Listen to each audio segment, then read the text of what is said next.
뭐? 이런 고얀 것. 시애미가 밥이 되다면 된 거지? 어디서 말대꾸야? 지난번에 되게 하시라고 하셔서. 이것 봐. 며느리를 잘못 들였어. 어머니, 말씀이 심하세요. 집에 여자가 잘못 들어오니까 내 아들이 직장도 잃고 이렇게 부모 집에 얹혀 살게 된 것 아니냐? 그게 왜 이 사람 탓이에요? 저 여시 같은 게 널 홀렸구나. 애미한테 대들라고 시키든.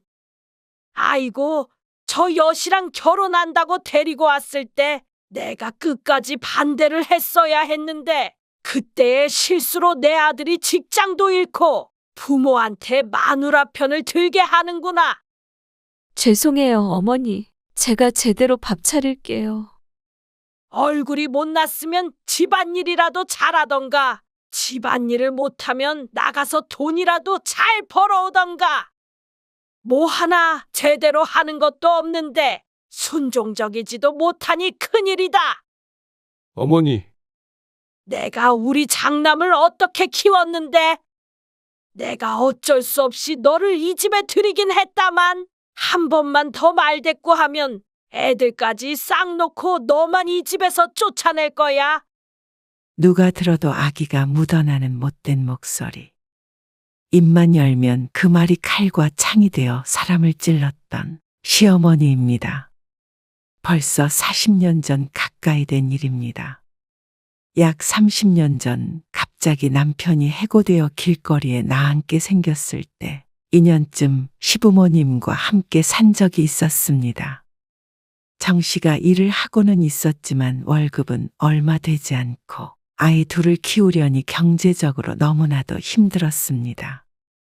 당시에 친정도 어려워서 도움을 받을 수 없는 상황이라 할 수 없이 시댁으로 들어갔지만 살면서 할 수 있는 갖은 고생을 다 한 듯 했습니다. 시어머니 때문에 말이죠. 남편이 직장을 잃은 것도 정 씨의 탓이라며 구박했던 시어머니. 정 씨는 늘 새벽 5시에 일어나 아침상을 차린 뒤에 출근했고 퇴근 후에는 부업을 하면서 온갖 집안일을 도맡아 해야 했습니다. 남편이 도와주기라도 할라치면 나중내하고 서럽게 울며 집안을 뒤집어 놨던 그 시어머니. 그랬던 시어머니는 지금 86세가 되었고 치매에 걸려서 요양병원에서 지내고 있습니다.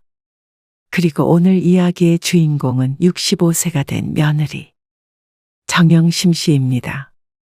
이제는 정 씨도 아들이 결혼해서 그렇게 무섭고 밉던 시어머니라는 존재가 되었습니다. 시어머니 덕택에 자신은 그런 시부모가 되지 말자 다짐 또 다짐을 하며 살고 있었죠. 그런데 젊어서도 자신을 괴롭히던 시어머니는 나이 들어 병들고 돌아가실 때가 다 되어서도 정 씨를 괴롭게 했습니다. 요양원에서 뭐래? 며칠 전 시어머니가 입원해 있는 요양원에서 연락을 받고 식당 문을 하루 닫고 남편이 요양원에 다녀온 참이었습니다. 입원한 지 1년 남짓 되었는데 급하게 보호자를 호출할 정도면 심각한 일일 듯 했습니다. 어머니 등이 다 짓물러서 살갗이 벗겨지려 하더라고. 정신이 아주 없는 건 아닌데 사람을 묶어놨는지 어쨌는지 손목엔 생채기가 가득하고. 뭐? 어쩜 그래? 뉴스에 나오는 것처럼 요양원에서 학대 같은 거 하는 거야? 어머니가 가끔 정신없으실 때마다 난동을 부리신다네. 그 사람들도 어쩔 수 없긴 하겠지. 노인네가 힘이 좀 세. 그래서 자꾸 눕혀놓는다고 하는데 종일 침대에만 누워있으니 욕창이 생기지. 왜 그렇게 해야 한대? 항의해봤어? 항의가 문제가 아니라 요양원에서 더 이상 못 봐준다네. 이런 노인은 처음 봤다고. 이번에 보호사 머리를 죄다 뜯어놓은 모양이야. 뭐? 정 씨는 아연실색했습니다. 치매에 걸린 80대 중반의 노인이 어떻게 아직도 그렇게 고약할 수가 있는지. 정신이 있으나 없으나 남 괴롭히는 것은 타고난 시어머니였습니다. 괜히 제 머리가 아픈 것 같아서 정 씨가 머리를 만지작거렸습니다. 그런데 그게 중요한 게 아니라 남편이 마지막에 한 말이 문제였죠. 그럼 퇴원하셔야 한다는 거야? 그렇지. 이번 주에 모시고 가라는데. 어떻게 해야 할지 모르겠다. 시어머니를 모신 요양원이 경기도에 있는데 요즘 남편이 식당 일이 바빠서 한동안 가질 못했더니 그런 일이 있는 줄도 몰랐습니다. 연로해도 젊었을 적부터 덩치가 남달랐던 시어머니가 작정하고 난동을 부리면 쉽게 막을 수 없었을 것입니다. 그러니 자꾸 눕혀놓았던 것도 어느 정도 이해가 갔습니다. 환자가 하나밖에 없는 것이 아니기 때문에 병원도 곤란했겠죠. 아가씨나 다른 사람들한테도 물어봤어? 동생이 셋이나 있는 남편. 시어머니가 치매가 걸리자마자 요양원에 모셔진 것도 동생들의 적극적인 의견이었습니다. 누구도 시어머니를 모시고 살 사람이 없었죠. 하지만 요양원이 거부한다면 다시금 의논이 필요할 듯 했습니다. 전화를 해봐야지. 정 씨도 걱정스러운 마음이 들었습니다. 한동안 남편도 골머리 좀 썩겠구나 싶었습니다. 하지만 그뿐이었습니다. 형제들끼리 알아서 잘 상의하겠지 하고 말았습니다. 그런데 그렇게 남일처럼 생각할 수는 없게 되었죠. 며칠 뒤에 남편이 정 씨를 조용히 불러 이야기했습니다. 여보, 다 얘기를 해봤는데 말이야. 아무래도 다른 요양원 알아봐야 할 것 같아. 그래. 급하게 알아봐야겠네. 근데 당신만 괜찮다면 이참에 우리가 어머니 모시고 오는 건 어떨까? 정 씨는 순간 잘못 들은 줄 알고 되물었습니다. 뭐라고? 언제 돌아가실지도 몰라. 그렇게 오랫동안 고생하지 않아도 돼. 근데 거기 누워서 돌아가실 거 생각하면 마음이 참 쓰리다. 마음 여린 남편의 말에 정 씨는 말문이 턱하고 막혔습니다. 시어머니를 모시고 살자고. 꼭 그러자는 건 아니고 물어보는 거야. 당신 생각은 어떤지. 물어야 내 생각이 어떤지 알아? 그러자 남편이 괴롭게 중얼거렸습니다. 알아. 아니까 바로 요양원에 모셨던 거잖아. 그래서 이렇게 어렵게 당신한테 말 꺼내는 거고. 정 씨가 눈을 질끈 감았습니다. 그런데 그때 소파에 앉아 그 얘기를 같이 듣고 있던 정 씨의 딸이 화를 내며 말했습니다. 아빠는 어떻게 엄마한테 그런 소리를 해? 할머니가 엄마 괴롭혔던 거는 생각 안 나? 딸이 어릴 적에 정 씨가 시집살이를 하는 것을 보고 함께 눈물을 흘렸었는데 그 집을 나오나서도 내내 할머니를 미워했습니다. 그것도 멀쩡한 할머니도 아니고. 치매 걸려서 형제들도 안 돌보는 할머니를 왜 우리 집에서 돌보냐고? 아빠가 그럼 일 그만두고 할머니 볼 거야? 보나마나 엄마가 뒤치다꺼리 해야 할 텐데. 너무한 거 아냐? 나는 절대 반대야. 그러자 남편이 심란한 표정을 지었습니다. 3개월 뒤면 결혼할 딸내미도 제 엄마를 생각해서 반대를 하는데 남편이 되어서 마음에 짐만 얹어주는 꼴이었습니다. 당신이 싫다 그러면 안 그래? 그냥 나도 거기 다녀오니까 기분이 좀 그래서 그랬던 거야. 내가 한 말이죠. 모시자고 고집을 부린다면 차라리 욕하고 화내고 말 텐데 남편이 그렇게 말하자 오히려 정 씨의 마음이 더 무거워졌습니다. 답답해서 한숨만 나왔습니다. 아무런 대답도 하지 않고 자리에서 일어나 안방에 누웠습니다. 남편과 딸은 그런 자신의 눈치를 보았지만 남들 사정까지 생각할 기분이 아니었습니다. 남편이 요양원에서 어떤 모습을 보고 왔는지는 몰라도 좋은 상황은 아니었겠죠. 그곳에 가보지는 못했지만 자신도 늙어서 가고 싶은 곳은 당연히 아니었습니다. 자식이 넷이긴 해도 요즘 세상에 치매 걸린 부모 안 모신다고 손가락질 당하는 세상도 아니고 만약 정 씨가 이대로 싫다고 한다면 다른 요양원으로 모셔지겠지만 그런다고 남편이 발 뻗고 자진 못하겠죠. 그러면 정 씨 또한 내내 불편할 테고 말입니다. 물론 시어머니를 모시고 오면 그 정도와는 비교도 안 되게 불편할 것은 자명했지만 어째서인지 정 씨는 고민에 빠지게 되었습니다. 30년 전 시어머니에게 얹혀 살 때를 떠올려 보았습니다. 정 씨를 괴롭게 구박했을지언정 친정도 안 받아준 정신의 가족을 데리고 2년간이나 살았던 시어머니를 생각하면 단칼에 잘라내기가 힘들었습니다. 인생에서 가장 힘들 때 손을 잡아주긴 했으니 말이죠. 아마 지금이 시어머니 인생에서 가장 도움이 절실할 때가 아닌가 싶었습니다. 그리고 그렇게 쓸쓸하게 등이 짓무른 채로 병원 침대에 누워 돌아가시는 시어머니를 상상하면 속이 더욱 답답했습니다. 나중에 내 아들이 나를 요양원에 입원시키고 욕창이 생기고 손발이 묶여도 어쩔 수 없다고 체념한다면 너무 슬플 것 같았죠.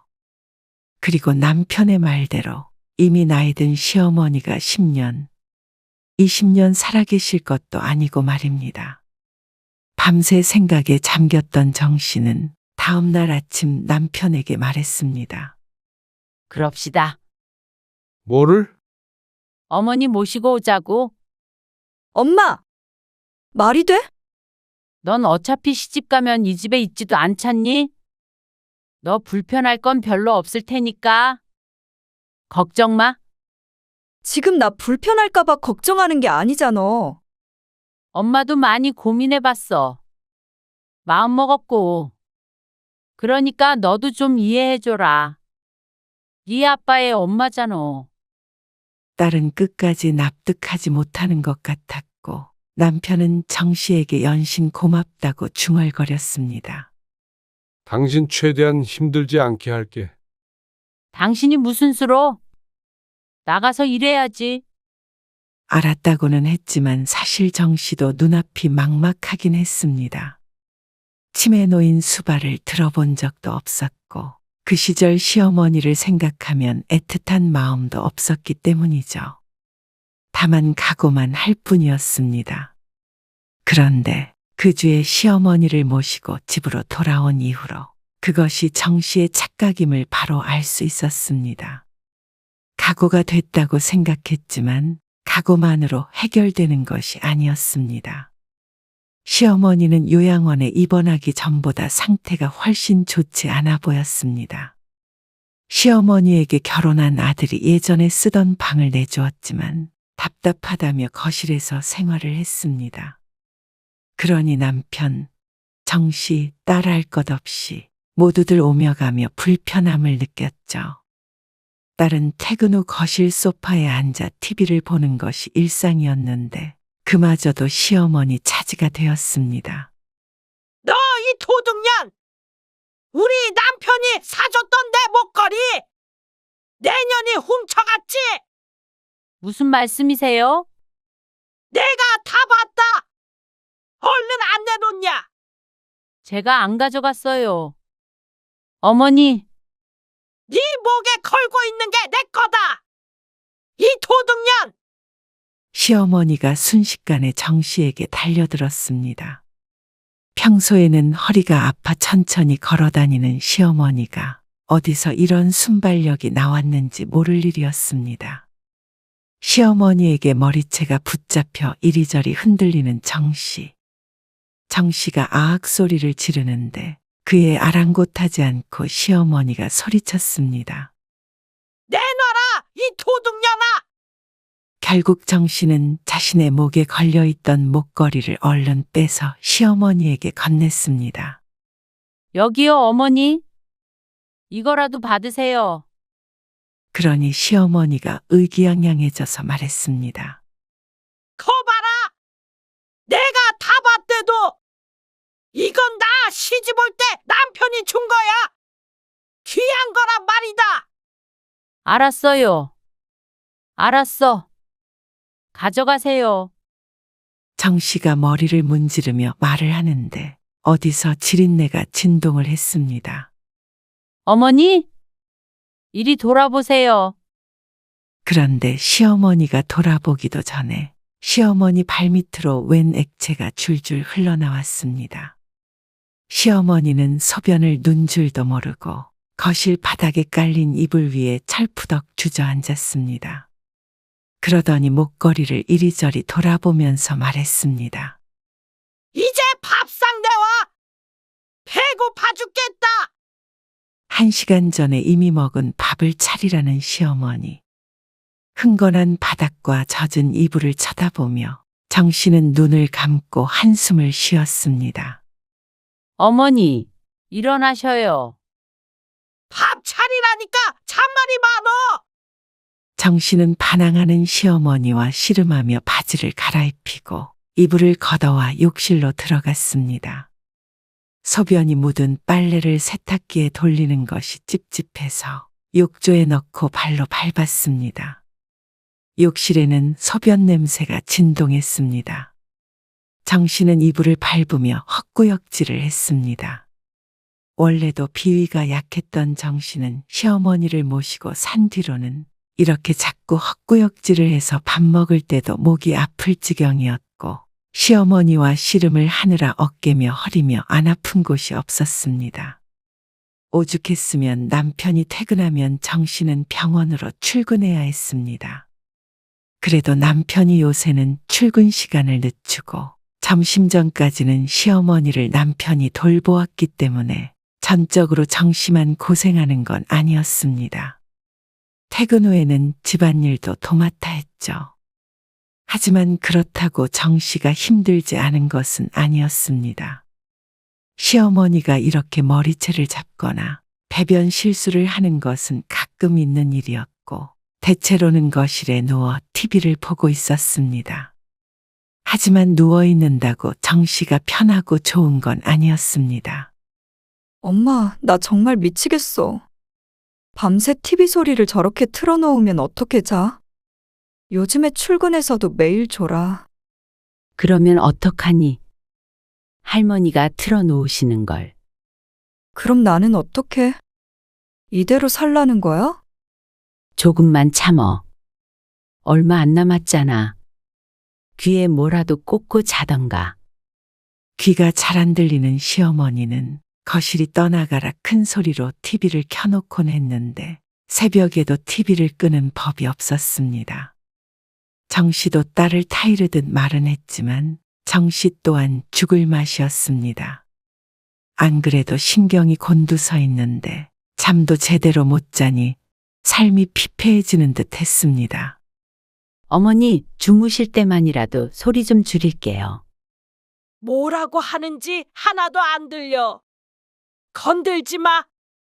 어머니 손녀딸도 잠을 못 잔대요. 귀 안 들리는 할망구는 나가 죽어야겠다. 비위에 거스르는 일이 있으면 난리도 그런 난리가 없었습니다. 치매에 걸리기 전이나 후나 정씨가 느끼기에는 크게 다른 점도 없었죠.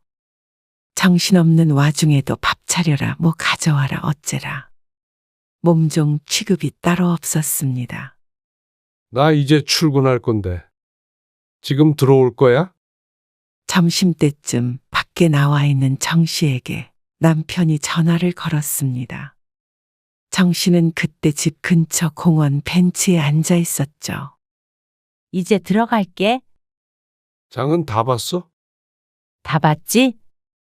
마트에 갔다 오겠다며 오전 일찍 집을 나섰던 정씨. 사실 살 것도 없는데 괜한 핑계를 대고 나왔습니다. 요즘은 매일 오전이 이런 식이었습니다. 그냥 밖으로 나와서 주변을 서성거렸습니다. 벤치에 앉아서 한참 앉아있던 정씨는 남편의 전화를 받고 이제 가야지 생각은 했지만 들어가고 싶지 않았습니다. 너무 갑갑하고 힘들었죠. 심하게 말하자면 지옥같이 느껴졌습니다. 집에 아픈 노인이 있으니 시어머니가 정신 차리고 있을 때도 집이 우중충하게 느껴졌습니다. 전에는 살가운 딸이 있으니 저녁이면 늘 웃음소리가 들렸는데 이제는 딸도 거실로 전혀 나오질 않았습니다. 정씨는 일어나야지 하면서 가만히 앉아서 하늘만 쳐다보았습니다. 하늘이 오늘따라 청명해 보였습니다. 꼭 전쟁터에 억지로 끌려가는 군인이라도 된 것 같았습니다. 차마 발길이 떨어지질 않았습니다. 시어머니 모시고 사는 게 쉽지 않을 건 이미 알고 있었지만 인생이 한층 고되고 힘들어진 기분이었습니다. 하지만 이제 와서 물을 수도 없었죠. 아이고, 가야지. 정씨가 자리를 털고 일어났습니다. 쉴 만큼 쉬었으니 다시 집으로 들어가 봐야 했습니다. 그런데 문을 열고 들어가자마자 딸의 비명소리가 들려왔습니다. 어머니? 시어머니가 정씨에게 했던 것처럼 정씨의 딸의 머리채를 붙잡고 흔들고 있었습니다. 노인이 기운도 좋다 하겠지만 그래봤자 90세 가까이 된 할머니가 젊은 사람을 이길 리가 없었습니다. 다만 할머니에게 힘을 쓸 수는 없으니 딸이 이리저리 흔들리면서도 할머니를 밀쳐내질 못하고 있었습니다. 남편은 어디 갔는지 보이질 않았고 출근했던 딸은 왜 이렇게 빨리 들어온 건지. 정씨가 혼란스런 와중에 시어머니를 떼어내려다 팔꿈치로 광대뼈를 얻어맞았습니다. 통증에 얼굴을 부여잡고 있는데 시어머니가 이번에는 정씨의 머리채를 붙잡았죠. 그때 현관문이 열리고 남편이 들어왔습니다. 쓰레기를 버리고 왔는지 쓰레기 바구니를 들고 들어오던 남편이 혼비백산에서 시어머니를 말렸습니다. 초년이 내 남편이랑 바람난 년이야. 정씨의 딸을 가리키며 씩씩대는 시어머니. 양손에는 정씨의 머리카락인지 딸의 머리카락인지 모를 뭉치를 한 움큼 꼭 쥐고 있었습니다. 딸은 주저앉아서 소리치며 울었습니다. 내가 왜 이렇게 살아? 그냥 나가서 살게. 남자친구가 결혼 전에 한번 오겠다고 하는데도 오지도 못하게 했어. 이 꼴을 어떻게 보여줘? 남의 남편이랑 바람 피는 것들은 머리 가죽을 싹 벗겨놔야 돼. 정씨는 또다시 천장을 쳐다보며 한숨 질 수밖에 없었습니다. 이 정도가 되니 남편도 고민이 많아 보였습니다. 남편이 시어머니에게 화를 냈지만 남편과 바람난 여자의 머리를 잡았을 뿐인 시어머니가 알아들을 턱이 없었죠. 몸이 좋지 않아 조퇴했다는 딸은 방에 들어가 누워서 끙끙 앓았습니다. 몸도 힘들고 스트레스도 받으니 몸져 누웠다는 표현이 맞을 듯했습니다. 내가 다시 상의를 해볼게. 사람을 쓰던가 하자. 낮 동안만이라도 돌봐줄 사람을 써야지. 이렇게 하다가는 여럿 잡겠어. 근데 그게 한두 푼 하나 사람 쓰는 게. 요양원에 모셨다고 생각하고 형제들끼리 조금씩 모아봐야지. 그리고 남편은 동생들에게 전화를 돌렸습니다. 하지만 다들 반응은 한결같았습니다. 어차피 집에서 돌보는데 뭐하러 비싼 돈 주고 사람을 쓰냐. 형수는 일을 안 하니까 집에서 잘 돌보면 되지 않느냐. 뭐, 니들이 그러고도 어머니 자식이야. 이제 금방 돌아가신다고? 그러니까 돌아가시기 전에는 자식들이 같이 돌봐드려야 될 거 아니야? 받은 게 없으면 부모를 버려? 그러는 나는 어머니한테 받은 게 있어서 모시고 있어. 이기적인 것들. 나중에 너희 자식들에게도 똑같은 꼴 당해봐야 정신을 차리지. 남편은 전화를 끊고서도 한참 자리에 앉아 있었습니다. 두 손으로 머리를 싸매고 눈을 감고 있는 모습에 정씨도 마음이 쓰였습니다. 그래서 정씨가 남편에게 말했습니다. 그러면 일주일에 3번 정도만이라도 낮 동안에 사람 써보자. 결국 정씨와 남편은 보호사를 고용했습니다. 그러자 세상이 달라졌습니다. 낮 동안만이라지만 오랜만에 자유가 생기게 되었죠. 친구도 만나고 볼 일도 보러 자유롭게 왔다 갔다 하니 이전에는 이게 행복인 줄 몰랐던 정 씨가 그런 일상적인 것들의 소중함을 깨닫게 되었습니다. 하지만 그것도 오래 가진 않았죠. 지금 좀 빨리 와주세요. 갑자기 무슨 일이세요? 지금 빨리 좀 와달라는 보호사의 연락에 바깥에 있던 정 씨는 다급하게 집으로 돌아갔습니다. 그러자 난장판이 된 거실이 정 씨를 반겼습니다. 죄다 집어던졌는지 온갖 물건들이 널브러져 엉망이었습니다. 저 내일부터 못 나올 것 같아요. 아니, 전문적인 요양시설이 있는 곳으로 보내시는 게 좋을 거예요. 아니면 직접 돌보세요.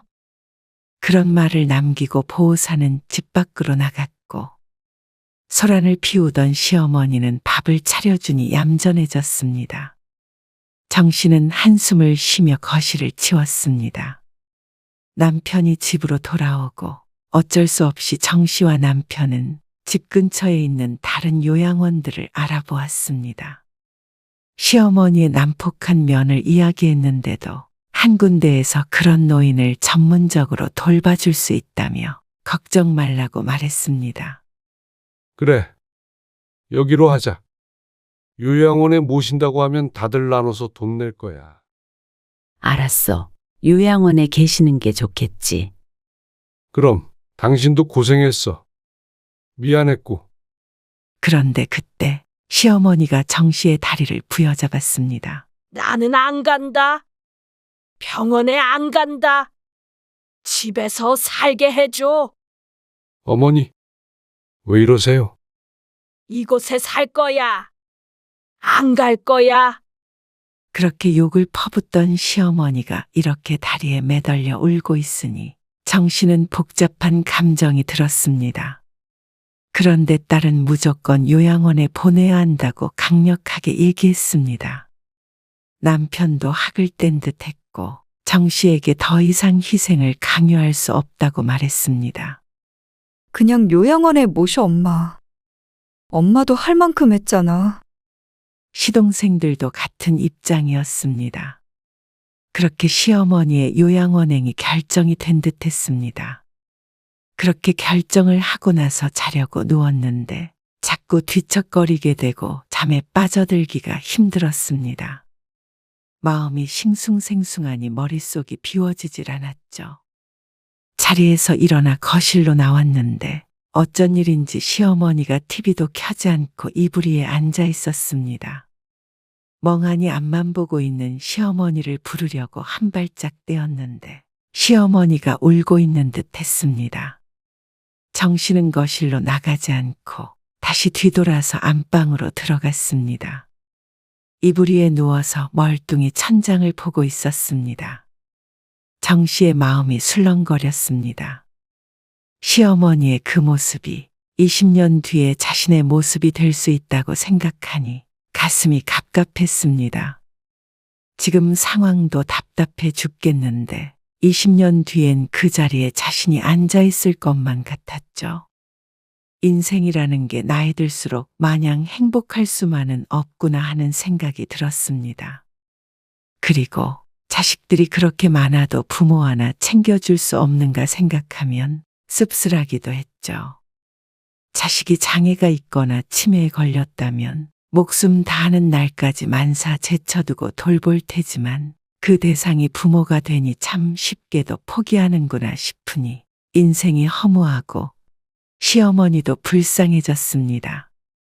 시동생들 말대로 시어머니가 몸도 좋지 않으시고 곧 90세이기 때문에 길어야 몇 년일 텐데 그 몇 년을 아무도 책임져 주지 않는구나. 아무리 물려줄 재산이 없는 부모라도 평생 먹고 살 수 있고 키워준 공도 부정할 수는 없는 것인데 생각이 꼬리에 꼬리를 물고 이어졌습니다. 새벽 내내 생각에 잠겨 있었습니다. 물론 이게 연민만으로 할 수 있는 일이 아니라는 걸 알지만 내가 이대로 부모를 포기하게 된다면 나중에 내 딸도 그리고 결혼한 내 아들도 나를 이렇게 쉽사리 포기하겠구나. 그게 당연해지겠구나 생각하면 고민을 안 할 수 없었습니다.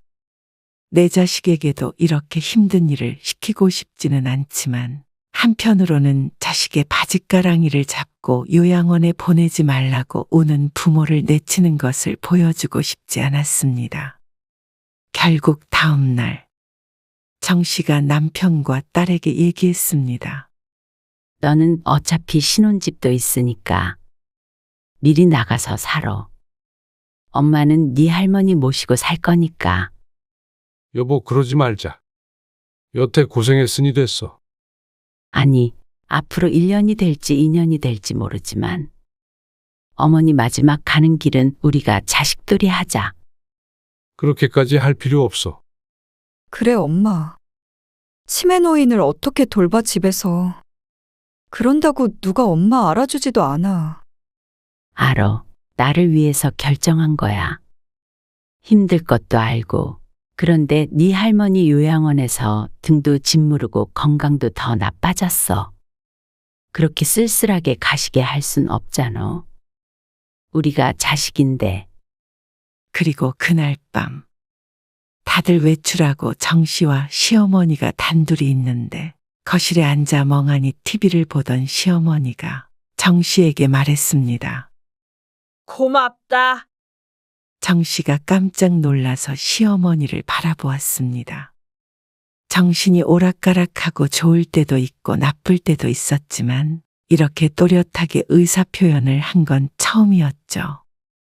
그리고 미안했다. 정 씨는 괜히 가슴이 시큰거렸습니다.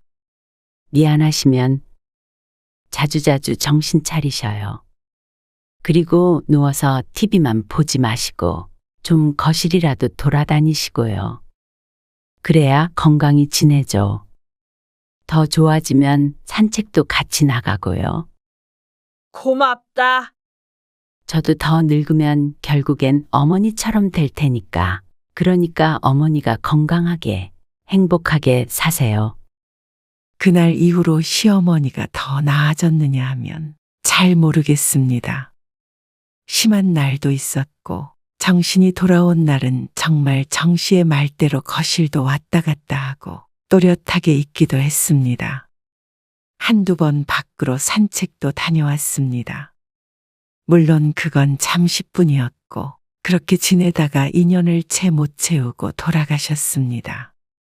시어머니 가는 길은 굉장히 편해 보였습니다. 주무시다가 돌아가셨는데 늘 인상만 쓰고 있었던 시어머니가 눈 감고 누워있으니 꼭 웃는 얼굴 같아서 남편의 동생들도 웅성거릴 정도였죠. 정 씨는 마음이 후련하기도 하고 이상한 기분이었습니다. 치매 걸린 부모를 모셔보니 상상보다 괴롭고 힘들었습니다. 그러니 누구에게도 정 씨처럼 해야 한다고 강요할 수 없었습니다. 자식들의 인생도 중요한 것이니까요. 하지만 정 씨는 오히려 후회가 없어졌습니다. 적어도 시동생들보다는 죽는 그날까지 맘 편히 살다 가지 않을까 생각했습니다.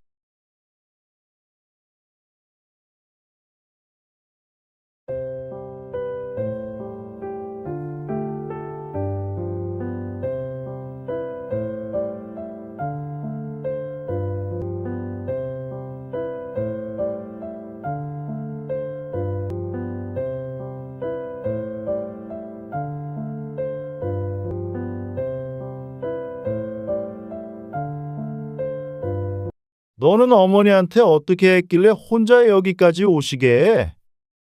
그건 오빠가 할 소리는 아니지? 그렇게 우리 집에 버리듯이 엄마 놓고 가놓고는 여기는 왜 왔어? 버리긴 누가 버려? 너는 생활비 한 달 안 줬다고 어머니한테 이래? 그럼 오빠가 모시고 가던가?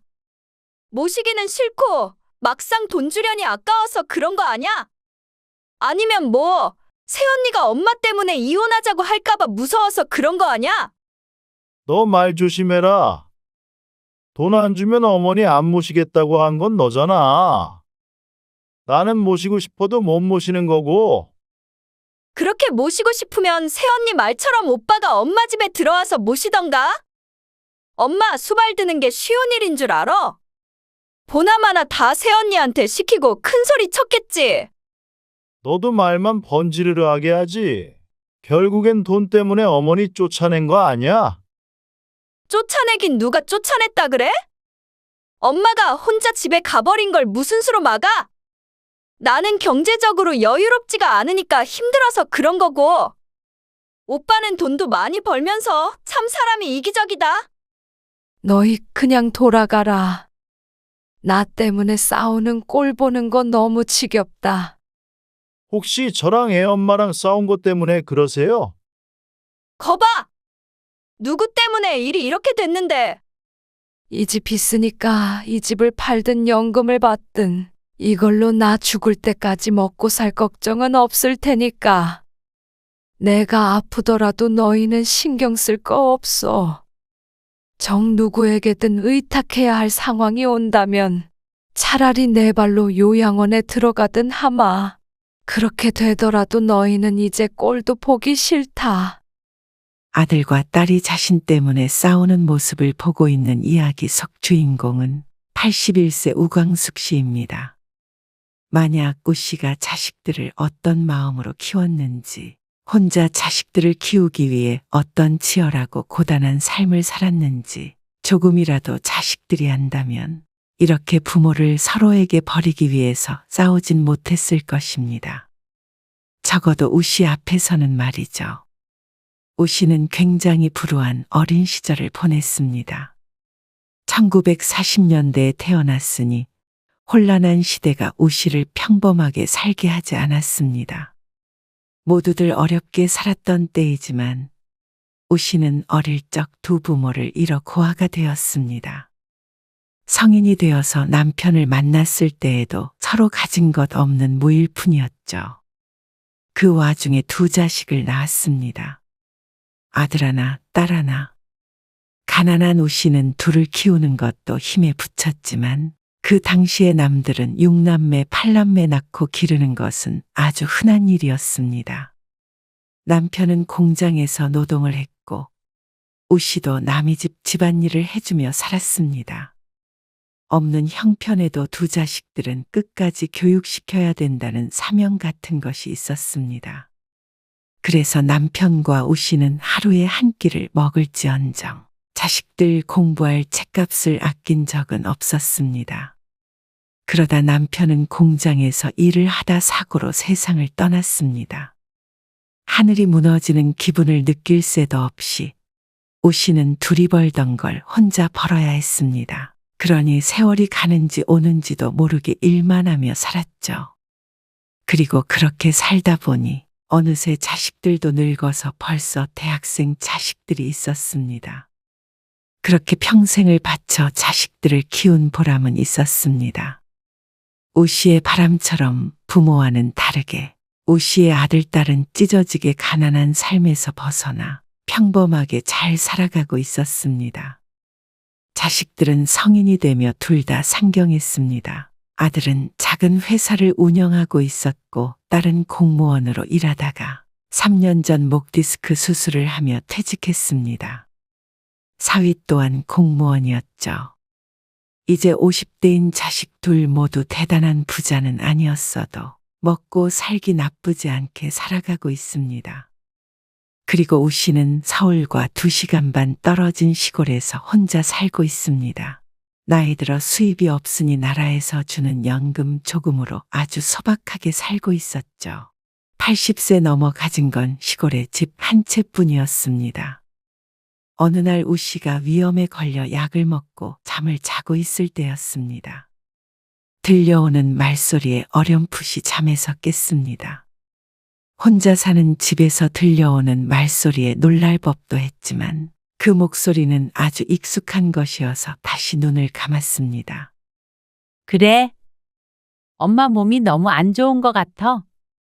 자고 있는데 안 깨네.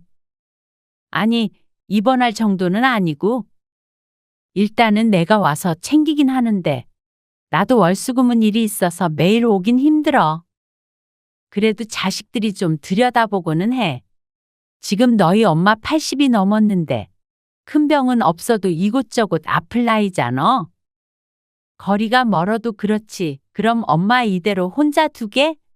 누구든 좀 엄마 돌봐줘야지. 자식이 둘인데 말이야. 그래, 둘이 잘 상의해봐. 엄마 일어나시면 전화하라고 할게. 오 씨가 감았던 눈을 다시 떴습니다. 어머 언니, 일어났어? 옆집에 살고 있는 친한 이웃 미자였습니다. 안 그래도 언니 딸내미 전화 왔길래 내가 받았어. 몸 좀 괜찮아? 자고 나니까 괜찮네. 움직일만 해. 집에서 내가 죽 좀 가져왔는데 그거 이따가 데워 먹어. 뭘 죽을 가지고 와. 내가 알아서 먹으면 되는데. 별거 아니고 그냥 흰죽이야. 나 지금 나가봐야 해서 차려주진 못하는데 괜찮겠어? 무슨 죽을 병 걸린 것도 아니고 지금은 입맛도 없어. 이따가 먹을게. 고마워. 고맙긴. 입맛 없으면 한숨 더 자던가 해. 그래, 바쁘다며. 얼른 가봐. 미자는 20년 넘게 옆집에 살며 서로 살뜰하게 챙기는 친한 이웃이었습니다. 나이는 우 씨보다 훨씬 어려도 우 씨와 마찬가지로 혼자 사는 처지이기 때문에 어떤 친구보다도 더 가까웠습니다. 우 씨는 한숨 더 자고 일어나서 미자가 놓고 간 죽을 데워 먹었습니다. 그리고 나서 딸에게 전화를 걸었습니다. 엄마, 왜 자꾸 아파? 이제 갈 때가 됐나 보지. 딸에게 농담처럼 이야기하니 딸이 말했습니다. 이상한 소리를 해. 지금 밥이나 그런 건 어쩌고 있어? 미자가 챙겨주고 갔으니까 걱정 말어. 안 그래도 통화했어. 근데 뭐 매일 봐줄 수 있는 것도 아니라던데. 매일 챙길 필요가 뭐 있어? 죽을 병 걸린 것도 아니고. 약 먹으니까 괜찮아. 혼자 다 할 수 있으니까 챙길 필요 없어. 뭘 챙길 필요가 없어. 지난번에도 허리 다쳐서 한참 누워 있었잖아. 그러면 옆집한테도 민폐잖아. 그러면서 뜻밖의 이야기를 꺼내는 딸. 아까 오빠랑 얘기해봤는데 언제까지 엄마를 거기에 둘 수는 없을 것 같아. 그래서 우선 오빠가 엄마 모시러 가기로 했으니까 그런 줄 알아. 나를? 다음 주쯤에 데리러 간대. 우리도 갑작스러워서 제대로 된 계획은 없긴 한데 누구든 엄마 돌봐주긴 해야 될 거 아니야. 돌봐줄 필요 없대도 그러네. 그러면 자꾸 아프질 말던가. 아무튼 다음 주로 알고 있어, 엄마. 자세한 건 내가 오빠랑 상의해 볼 테니까. 일방적인 통보를 받은 우 씨는 어리둥절했습니다. 혹시 낮에 미자와의 전화통화로 그런 결정을 한 것인가 싶었습니다. 그 이야기를 미자에게 했더니 미자는 잘 됐다며 오히려 기뻐했습니다. 나는 이렇게 서로 오가면서 챙기는 거 좋은데 그러다 언니 쓰러지기라도 하면 어쩌게? 자식들이 아픈 부모 모시는 게 뭐가 문제야? 잘 된 거야, 언니? 나는 걱정스러워. 잘하는 일인가 싶다. 나는 언니가 부럽네. 우리 딸은 나 데리고 살라고 하면 뒤집어질 거야. 싫어서. 그리고 뭐, 가서 지내보고 불편하면 다시 오면 되지. 뭐가 문제야? 미자의 말을 듣고 우 씨도 깊은 생각에 잠겼습니다. 오랫동안 산 이 집을 떠난다는 생각은 해본 적이 없었는데 말년에 자식 빼곤 아는 사람도 없는 서울로 간다는 것은 우 씨에게도 대단한 용기가 필요했습니다.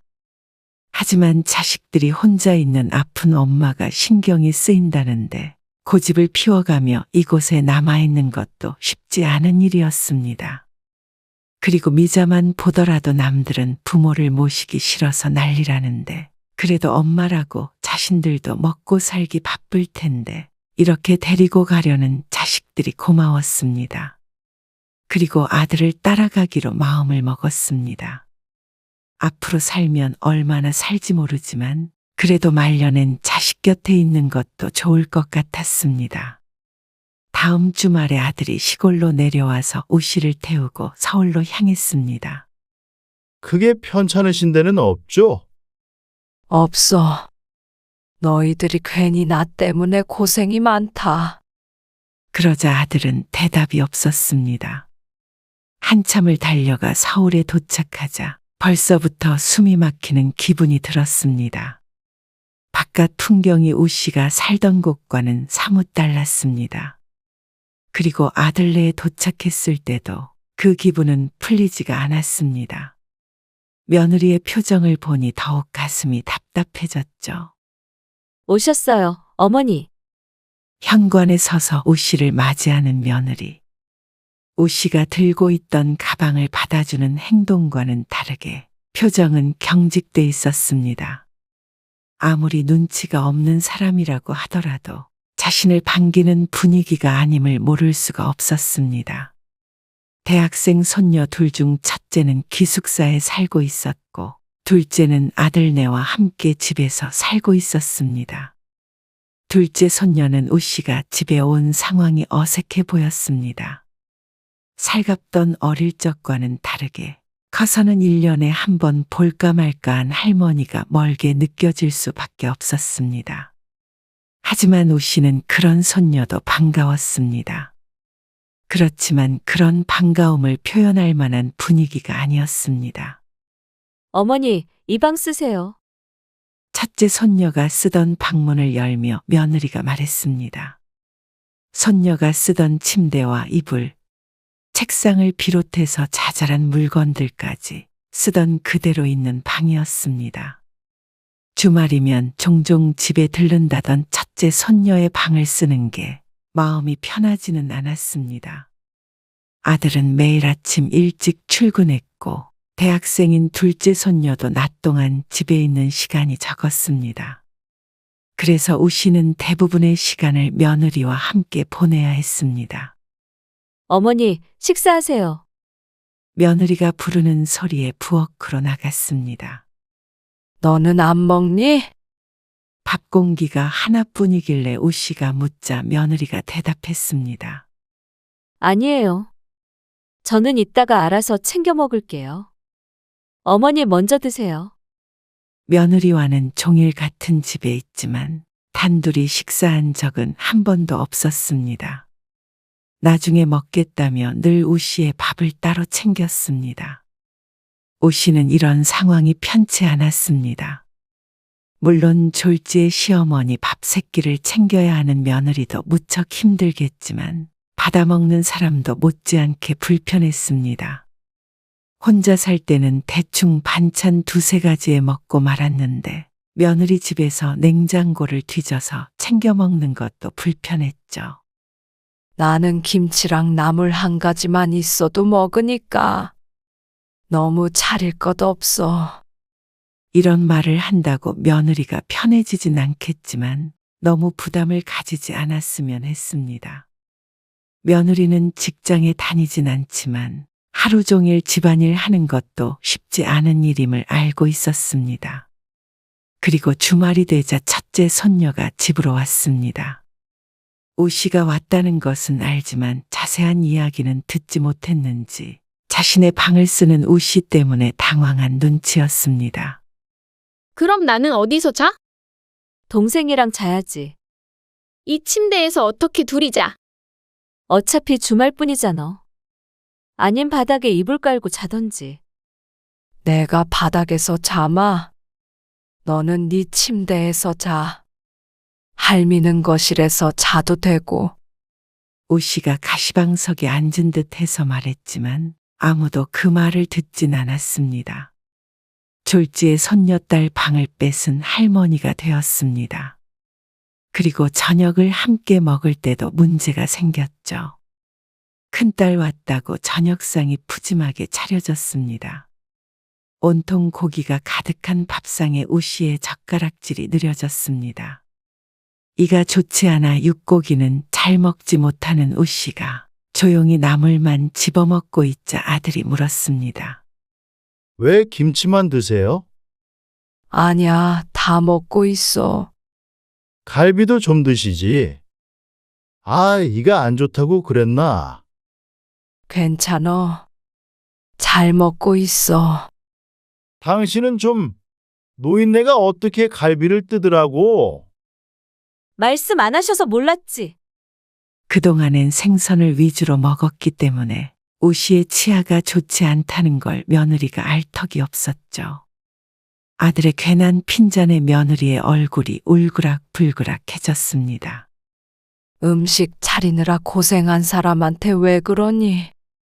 하지만 한번 가라앉은 분위기는 좀처럼 되돌아오지 않았습니다. 가시방석이 따로 없었습니다. 밥이 입으로 들어가는지 코로 들어가는지 모르게 식사를 마친 우씨가 자리에서 일어났습니다.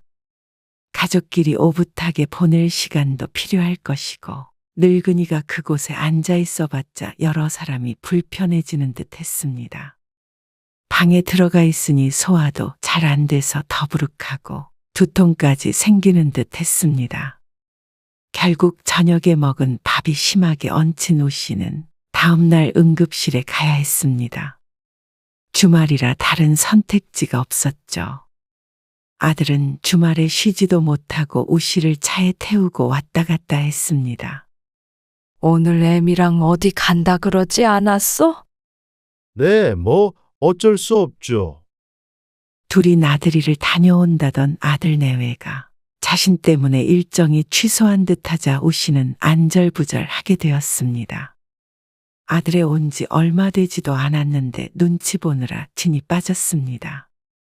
채에서 병원에 한번 다녀오긴 했지만 애초에 아들네에 있지 않았다면 아플 일도 없었고 딱히 다른 아픈 곳도 없었으니 마음 편히 자신의 집에서 쉬고 싶었습니다. 그런데 아들에게 말을 꺼내보기도 전에 아들과 며느리가 크게 싸우게 되었습니다. 방에 있는 우씨에게도 들릴 만큼 큰 소리로 싸우는 바람에 듣고 싶지 않아도 귀에 들어오게 되었습니다. 작은 손녀가 집에 없는 것이 다행이었습니다. 모실 거면 당신이 시골 가서 어머니 댁에서 모셔. 그럼 일은 어떻게 하라고? 그러면 잔소리를 하질 말던가. 내가 어머니 수발 드는 사람이야? 나는 뭐 집에서 놀아. 안 그래도 스트레스 받는데 당신까지 그러면 내가 곱게 어머니 모실 수가 있겠어? 그냥 밥 세끼만 챙겨주면 되는데 뭐가 힘들다는 거야? 그러니까 그렇게 쉬우면 당신이 가서 밥 세끼 챙겨드리라고. 아들과 며느리는 우씨가 듣든 안 듣든 아랑곳하지 않는지 목소리를 줄일 생각이 없어 보였습니다. 우씨는 숨소리까지 죽인 채로 방 안에 조용히 있었습니다. 당신 어머니만 생각하고 평생 함께 산 마누라 생각은 눈꼽만큼도 안 해. 잠깐 계시다가 간다며? 아가씨네로 가신다며? 아, 그래서 얘기 중이라고 했잖아. 그 조금을 못 기다려? 기다리라고 한 지가 며칠째야. 아가씨가 싫다 그러지? 그러면 계속 이대로 살라는 거야? 그럼 나보고 지금 어떡하라는 거야? 나는 모르겠으니까. 당신이 시골 내려가서 어머니 돌봐드리던가? 아니면 내가 이 집을 나가든지 할게. 나간다고? 그게 무슨 말이야? 무슨 뜻이긴? 앞으로도 이렇게는 못 산다는 거지. 나랑 이혼하고 싶으면 계속 이렇게 있어봐. 말이면 단 줄 알아? 바깥은 아주 난리가 났습니다. 우씨가 그 소리가 듣기 싫어 이불을 뒤집었었지만 얇은 이불 하나로 가려질 정도의 소리가 아니었습니다. 10분쯤 지나자 목소리가 잦아들었습니다. 앉아서 생각에 빠졌던 우씨가 아들과 얘기하기 위해 침대에서 일어났는데 때마침 아들이 방문을 열고 들어왔습니다. 어머니, 내일 효선이네 모셔다 드릴게요. 아들은 어떤 설명도 없었습니다. 며느리와 어째서 싸웠는지는 우씨가 물어볼 필요도 없었습니다. 대화를 다 들었기 때문이죠. 아들의 표정이 너무나도 굳어 있어 우 씨는 이런저런 말을 꺼내보지도 못했습니다. 시골 집에 돌아가고 싶다는 말도 말이죠. 차라리 딸네 집에 가서 데려다 달라고 하는 게 나을 듯 했습니다. 그래서 다음날 우 씨는 딸의 집으로 옮겨가게 됐습니다. 남들은 아들보다 딸 집이 더 편하다고 하는데 꼭 그런 것만은 아니라는 걸 알게 되었습니다. 아들 집에는 남인 며느리가 있듯이 딸의 집에는 사위가 있었으니 말이죠. 낮에는 딸과 함께 있으니 며느리와 있을 때보다는 낫긴 하지만 저녁에 사위가 퇴근해서 집에 오면 마찬가지로 눈치가 보였습니다. 사위도 불편한지 퇴근 후에는 식사할 때를 제외하고는 안방에 들어가서 나오질 않았습니다. 그리고 그런 사위의 눈치를 보는 건 우 씨뿐만이 아니었습니다. 딸도 마찬가지였죠. 하지만 표면적으로는 큰 문제가 없었습니다. 손녀딸은 나가서 살고 있었고 딸도 일은 안 하지만 집에만 있는 것은 아니어서 사실 낮 동안엔 우 씨 혼자 집에 있는 날이 많았습니다. 그러니 딸이나 사위와 크게 부딪힐 일도 없었기 때문에 별탈 없이 한 달을 지내게 되었습니다. 엄마, 우리가 엄마 모시기로 하고 오빠가 생활비랑 병원비 같은 거 다 주기로 했었거든. 근데 이번 달에는 좀 어렵다고 돈을 안 줬어. 알다시피 애아빠 혼자 벌기도 하고 이제 애아빠는 퇴직할 때도 됐고 상황이 좀 그러네. 그러던 어느 날 딸이 말했습니다. 우 씨를 딸이 돌보는 대가로 아들이 돈을 주기로 했다는 소리였습니다. 그런데 그걸 안 주니 딸이 경제적으로 힘들다고 호소했죠. 그래서 우리가 좀 알아봤는데 엄마 시골에 있는 집 아직 안 내놨지? 부동산에 물어봤더니 뒤에 있는 밥까지 하면 1억 정도는 받을 수 있다고 그러더라. 요즘엔 그런 시골집들 인터넷으로도 잘 팔리고 그런데 그거 팔아서 우리 주면 되지 않을까 하는데 어때? 내가 여기 있는 게 부담이 되면 차라리 내가 그 집으로 돌아가마.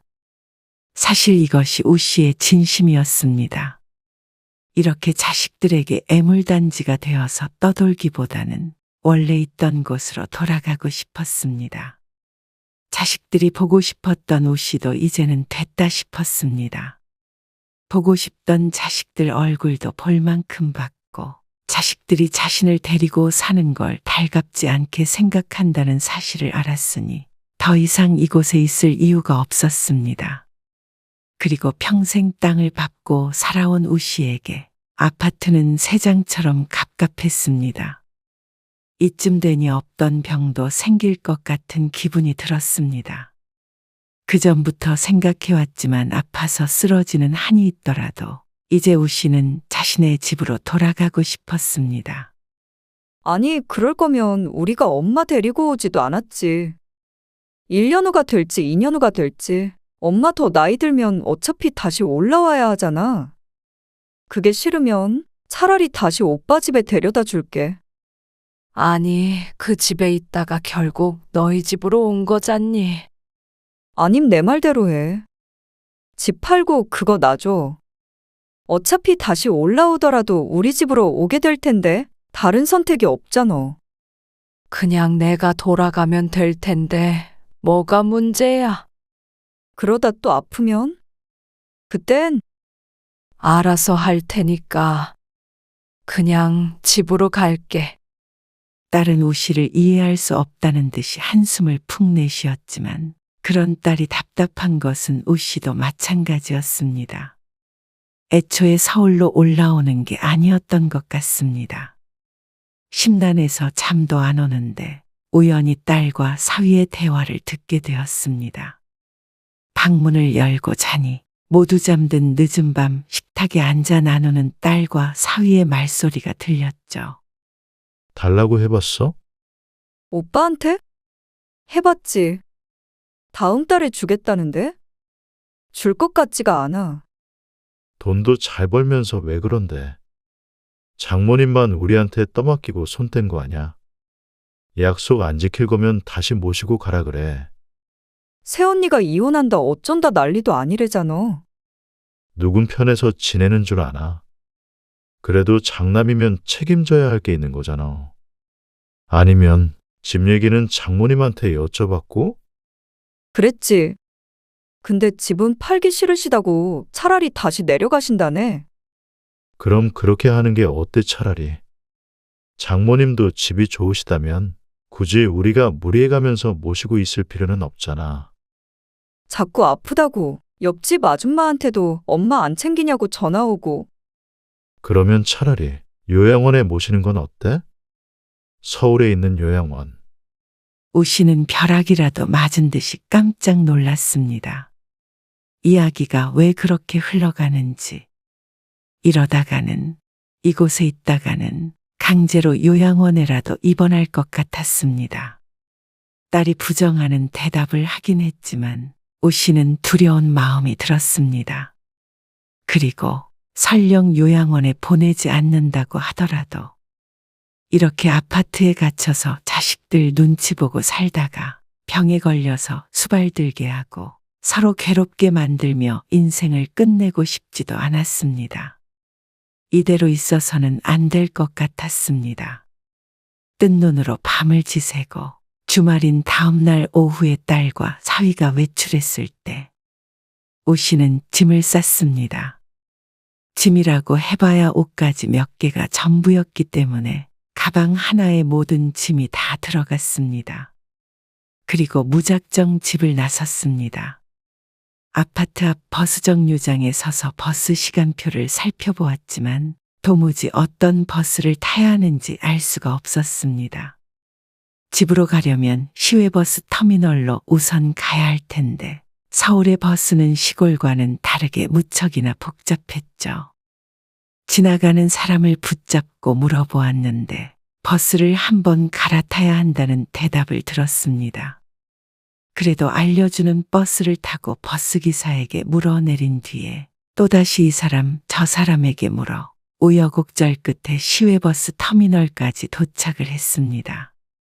딸의 집에서 먼 것 같지는 않았는데 하도 헤매는 바람에 이미 주변은 어둑어둑해지기 시작했습니다. 터미널에서 표를 끊고 기다리고 있다가 집으로 가는 버스에 올라탔습니다. 아직 도착하지도 않았는데 몸이 너무 고돼서 이대로 쓰러지고만 싶었습니다. 그런데 바깥이 어둑어둑해서 잘 보이지는 않지만 한참을 지났는데 표지판을 보아도 익숙한 지명들이 보이지 않았습니다. 버스에 탄 지 2시간은 넘었으니 이제는 아는 이름이 나와야 하는데 말이죠. 고속도로를 달리던 버스는 시내로 들어가서 정류장 몇 군데에 섰는데 함께 타고 있던 사람들이 우르르 내렸습니다. 그러다 종점처럼 보이는 곳에 섰는데 영 낯선 곳이었죠. 버스기사에게 물었더니 들리는 대답에 오 씨는 망연자실했습니다. 아이고, 할머니. 버스 잘못 타셨네요? 눈앞이 깜깜했습니다. 시간을 보니 벌써 10시가 다 되어가고 있었습니다. 딸은 아직 집에 돌아오지 않았는지 전화는 없었죠. 엉뚱한 지역으로 왔기 때문에 자신의 집까지 가려면 한참 가야 할 것 같았습니다. 택시를 타야 하나 딸에게 전화를 걸어야 하나 망설이게 되었습니다. 딸의 집에서 뛰쳐나왔는데 길을 잃었다고 딸에게 다시 연락할 생각을 하니 비참한 기분이 들었습니다. 그런데 때마침 오 씨의 휴대폰이 울렸습니다. 옆집 미자에게서 온 전화였습니다. 언니 잘 지내? 미자야, 오 씨의 목소리가 좋지 않자 미자가 물었습니다. 무슨 일 있어? 오 씨가 자초지종을 설명하자 한참 말이 없던 미자가 금방 데리러 오겠다며 전화를 끊었습니다. 1시간 걸린다는 말에 터미널 의자에 앉아 멍하니 기다렸습니다. 미자가 도착하자 오 씨는 왈칵 눈물이 쏟아질 것 같았습니다. 집 떠나면 고생이라더니 하지 않아도 될 고생을 한 듯 했습니다. 집으로 돌아가는 길. 미자는 자세한 일은 묻지 않았습니다. 혼자 이 밤에 짐가방 싸들고 헤매고 있는 걸 보면 말로 설명하지 않아도 모두 짐작이 갔겠죠. 우씨도 조용히 창밖만 쳐다보고 가고 있는데 미자가 말을 걸었습니다. 언니, 그 주택연금이라는 게 있거든. 나도 딸이랑 싸우고 유산이고 뭐고 다 쓰고 죽자 해서 이것저것 알아봤는데 언니는 집은 있으니까 그걸로 나라에서 연금 받으면서 살아도 되고 아니면 뭐 집담보로 돈 좀 대출 받아서 살아도 되고 지금보다 훨씬 풍족하게 잘 살 수 있는 방법은 많어. 꼭 자식한테 의탁하지 않아도 된단 소리야. 자식이 기쁘게 부양해주면 좋겠지만 요즘은 또 그런 세상도 아니잖아. 그래도 나중에 요양원에 갈 돈 있으면 뭐가 걱정이야? 자식 눈치 안 보고 난 그게 더 좋은 것 같아. 이왕 이렇게 된 거 우리끼리 놀러도 다니고 남은 인생 즐기면서 살자. 그 집만 있어도 죽을 때까지 삼시세끼 안 굶고 살 수 있잖아. 가만히 듣고 보니 애초에 서울에 갈 필요도 없었던 것 같았습니다. 아프면 병원에 가면 되고 더 아프면 요양원에 가면 되고 그게 자식 눈치 보며 며느리 사위 눈치 보며 죽은 듯이 사는 것보다는 더 사람 사는 것 같을 테죠. 눈물이 찔끔 날 것 같았습니다. 그렇게 사는 것은 사는 것이고 자식들에게 서운한 마음도 너무나 컸습니다.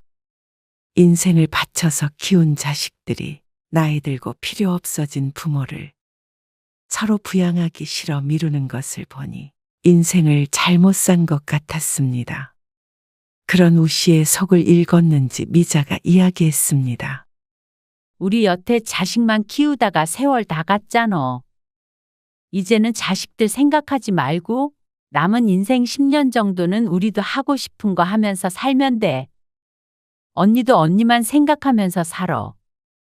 그러면 자식들한테 서운할 것도 없어. 새벽이 되어서야 집에 도착했습니다.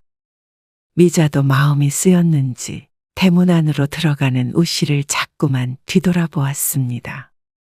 피 한 방울 안 섞인 이웃이 자식들보다 나은 듯 했습니다.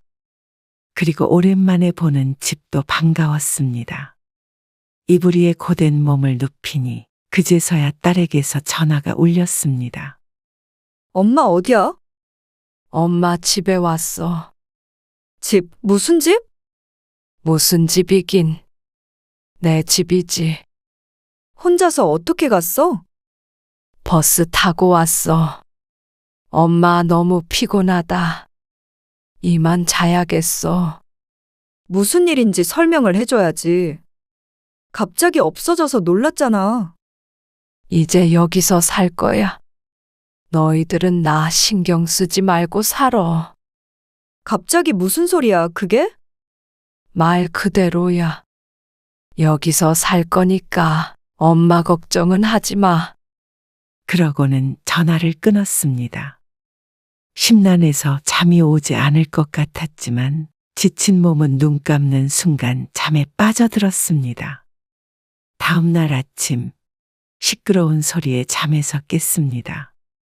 딸과 아들이 찾아온 것이었습니다. 엄마는 그렇게 말도 없이 가버리면 어떡해? 정신이 없어 쳐다만 보고 있는데 아들이 딸에게 한 소리 했습니다. 너는 어머니한테 어떻게 했길래 혼자 여기까지 오시게 해?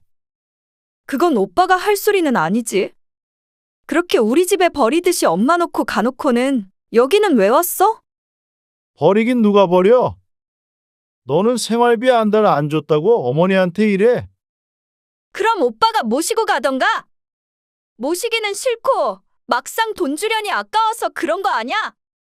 아니면 뭐 새언니가 엄마 때문에 이혼하자고 할까봐 무서워서 그런 거 아냐? 너 말 조심해라. 돈 안 주면 어머니 안 모시겠다고 한 건 너잖아. 나는 모시고 싶어도 못 모시는 거고. 그렇게 모시고 싶으면 새언니 말처럼 오빠가 엄마 집에 들어와서 모시던가? 엄마 수발 드는 게 쉬운 일인 줄 알아? 보나마나 다 새언니한테 시키고 큰 소리 쳤겠지. 너도 말만 번지르르 하게 하지. 결국엔 돈 때문에 어머니 쫓아낸 거 아니야? 쫓아내긴 누가 쫓아냈다 그래? 엄마가 혼자 집에 가버린 걸 무슨 수로 막아? 나는 경제적으로 여유롭지가 않으니까 힘들어서 그런 거고. 오빠는 돈도 많이 벌면서 참 사람이 이기적이다. 둘의 대화를 듣다 보니 우 씨는 기가 막혔습니다. 집으로 돌아온 우 씨를 구태여 쫓아와서는 눈앞에서 싸우고 있는 남매가 괘씸했습니다. 처음부터 부모니까 모시라고 한 적도 없고 우 씨도 원치 않았던 일이었습니다. 둘이 알아서 상의해서 모시겠다고 서울로 끌고 가더니 결국 서로 미루다가 우 씨 혼자 집에 돌아오게 만든 자식들이었습니다. 너희 그냥 돌아가라. 나 때문에 싸우는 꼴 보는 거 너무 지겹다. 혹시 저랑 애엄마랑 싸운 것 때문에 그러세요? 거봐! 누구 때문에 일이 이렇게 됐는데. 집 있으니까 이 집을 팔든 연금을 받든 이걸로 나 죽을 때까지 먹고 살 걱정은 없을 테니까. 내가 아프더라도 너희는 신경 쓸 거 없어. 정 누구에게든 의탁해야 할 상황이 온다면 차라리 내 발로 요양원에 들어가든 하마. 그러자 딸이 뜨끔한 표정을 지었습니다. 요양원 이야기를 꺼낸 것도 딸 부부였기 때문이죠. 나는 이 집 팔 생각도 없고 집 팔아서 그 돈 주면서 나 좀 돌봐달라고 부탁할 생각도 없다. 그냥 마음 편히 나 살던 곳에서 일상적으로 행복하게 지내다 가고 싶어. 그뿐이다. 너희 둘 다 나 데리고 살기 힘들어서 그렇게 물고 뜯고 싸우는 거잖냐. 부모 봉양하는 거 당연히 힘들지. 모르지 않는다. 너희 먹고 살기도 힘든데 늙은 부모 부양하라고 할 생각 추호도 없다. 그러니까 그것 가지고 서로 싸울 필요 없다는 말이야. 나는 나대로 살 테니까 너희는 너희대로 살아. 딸과 아들은 입을 다물어 버렸습니다. 어서 나가봐라. 지금은 너희 얼굴 별로 보고 싶지 않으니까. 앞으로는 의무감에 나 찾아올 필요도 없어. 엄마, 그래. 내가 너희 엄만 건 알긴 아는구나. 어쨌든 잘 지내라. 무소식이 희소식이라고 생각할 테니까. 그러고는 아들, 딸을 대문 밖으로 내보냈습니다. 둘은 당황했는지 서로를 쳐다보았지만 그 모습을 우 씨는 외면해 버렸습니다. 아마 우 씨가 생각했던 것보다 자식들에게 받은 상처가 컸던 것 같습니다. 그러니 미자의 말대로 이제는 자식들에게 신경을 끄기로 마음먹었습니다. 그렇게 다짐하고 나니 오히려 답답했던 속이 조금 편안해지는 듯 했습니다. 그래도 서울에서 오랫동안 아들, 딸 얼굴 봤으니 됐습니다. 이제 그리울 것도 없었습니다.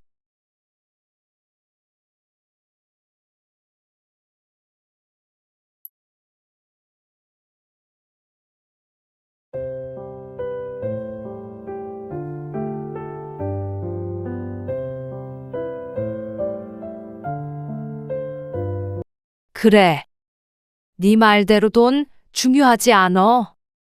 너희에게 쓰는 돈 아깝지 않고. 그러니까 엄마는 용돈 주지 말라고 그랬던 거고 전혀 서운하지 않았어. 그리고 엄마가 언제 너희한테 용돈 받고 되돌려주지 않은 적 있니? 애들한테 주든 너한테 주든 그보다 더 많이 챙겨줬잖아. 엄마 용돈 주는 것 때문에 힘든 기분 느끼지 않도록. 그리고 그건 그냥 돈이 아니라 엄마의 사랑이었어. 나는 여유가 없으니까. 그래, 근데 너희는 그것도 힘들다 그랬지.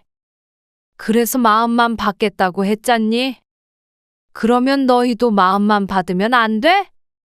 그건 우리 요즘 자금 사정이 안 좋아서 그런 거고. 그렇다고 엄마까지 그렇게 해야 해? 복수하는 것도 아니고. 그래, 근데 너는 시부모 효도관광 보내줄 돈은 있고 엄마 아파서 누워있을 때 단돈 몇만 원이라도 챙겨줄 생각이나 했니? 거봐.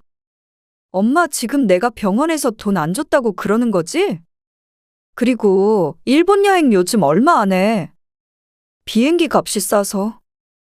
시부모님 여행 보내드리는 거 그렇게 큰 돈 들인 것도 아니야.